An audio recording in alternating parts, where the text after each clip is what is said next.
Assalamualaikum warahmatullahi wabarakatuh. Apa kabar sahabat Bibi Cerita yang saya muliakan? Semoga kita tetap dalam lindungan Allah Subhanahu wa Ta'ala. Kali ini saya akan menceritakan tentang kisah dari Abu Nawas yang disuruh oleh raja untuk menangkap angin dan memenjarakannya. Selamat menyaksikan. Cerita berawal Abu Nawas kaget bukan main ketika seorang utusan dari Baginda Raja datang ke rumahnya. Ia harus menghadap Baginda Raja secepatnya. Entah permainan apa lagi yang akan dihadapi Abu Nawas kali ini. Pikiran dari Abu Nawas mulai berloncatan ke sana kemari. Setelah tiba di istana, Baginda Raja menyambut Abu Nawas dengan sebuah senyuman. Akhir-akhir ini aku sering mendapat gangguan perut, kata tabib pribadiku. Aku kena serangan angin, kata Baginda Raja memulai pembicaraan kepada Abu Nawas. Ampun tuanku Baginda, apa yang bisa hamba lakukan hingga hamba dipanggil? Tanya Abu Nawas. Aku hanya menginginkan engkau menangkap angin dan memenjarakannya, kata Baginda Raja. Abu Nawas hanya terdiam. Tak ada sepatah kata pun keluar dari mulutnya. Ia tidak memikirkan bagaimana cara menangkap angin nanti, tetapi ia bingung bagaimana cara untuk membuktikan bahwa yang ditangkap itu memang benar-benar angin. Dikarenakan angin tidak bisa dilihat, tidak ada benda yang lebih aneh daripada angin. Tidak seperti halnya air, walaupun tidak berwarna tetapi masih bisa dilihat. Sedangkan angin tidak bisa. Baginda hanya memberi Abu Nawas waktu tidak lebih dari 3 hari. Abu Nawas pulang membawa pekerjaan rumah dari Baginda Raja. Namun Abu Nawas tidak begitu sedih karena berpikir sudah merupakan bagian dari hidupnya. Bahkan ini merupakan suatu kebutuhan.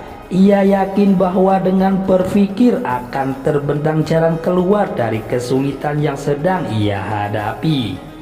Dan dengan berpikir pula ia yakin bisa menyumbangkan sesuatu kepada orang lain yang membutuhkan, terutama orang-orang miskin. Karena tidak jarang Abu Nawas menggondol sepundi penuh uang emas hadiah Baginda Raja atas kecerdikannya. Tetapi sudah 2 hari ini Abu Nawas belum juga mendapatkan akal untuk menangkap angin, apalagi memenjarakannya. Sedangkan besok adalah hari terakhir yang telah ditetapkan oleh Baginda Raja. Abu Nawas hampir putus asa.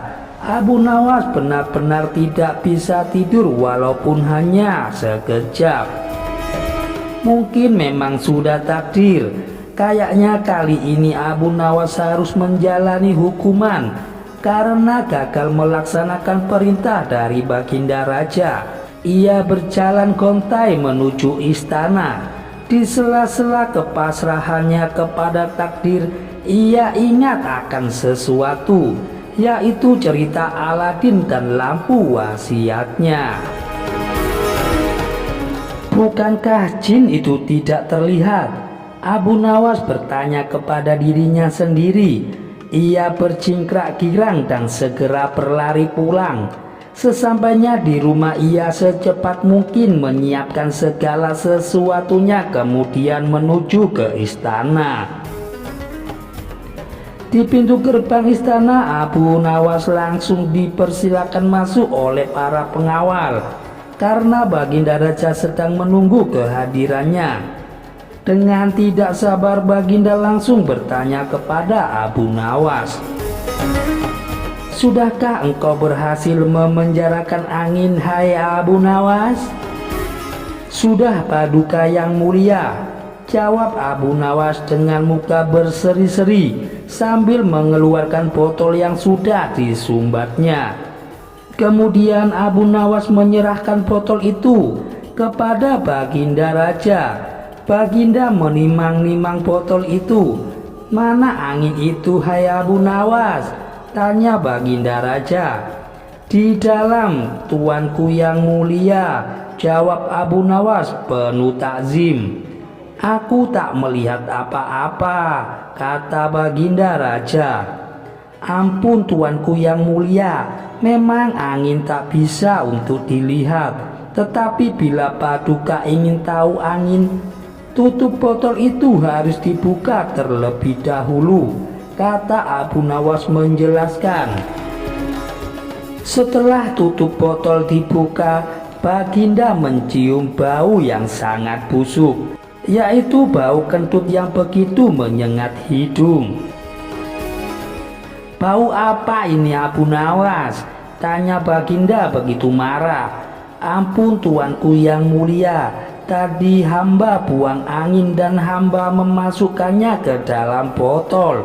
Karena hamba takut angin yang hamba buang itu keluar, maka hamba memenjarakannya, yaitu dengan cara menyumbat mulut botol tersebut," kata Abu Nawas ketakutan. Tetapi Baginda tidak jadi marah karena penjelasan dari Abu Nawas memang masuk akal. "Kau memang pintar Abu Nawas," puji Baginda Raja. "Tetapi jangan keburu tertawa dulu. Dengar dulu apa kata Abu Nawas."